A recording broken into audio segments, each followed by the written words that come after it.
In this guide, I'm going to show you how you can get Bombardier cells here in Arc Raiders. Before we get in this guide, make sure to like the video and subscribe to the channel with all notifications on. It really does help with the channel and lets us know that you want more content like this. We'd greatly appreciate it. And if at any point throughout this guide you do have any questions, just ask them down in the comment section below and we can help you out further. I'm going to be doing my best to reply to every single comment down there.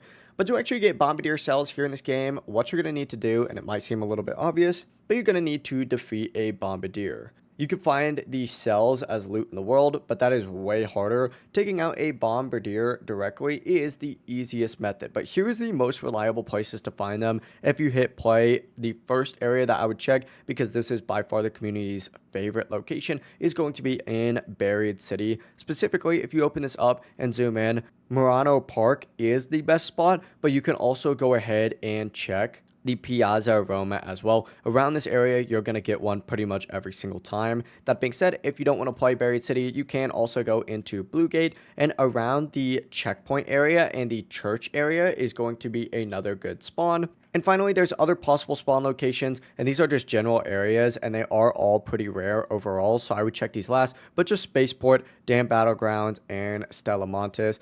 I would check the first couple locations first, and then if you still don't have any spawns, just go ahead and play these maps like normal, and you should get them. But once you do find a Bombardier, just defeat it, loot the body. They typically drop 3 to 5 cells, and that is how you're going to get these quickly. If this guide did help you out, make sure to like the video and subscribe to the channel with all notifications on. It really does help the channel and lets us know that you want more content like this. We'd greatly appreciate it, and if at any point throughout this guide you do have any questions, ask them down in the comment section below, and we can help you out further. Have a great rest of your day, though. Peace.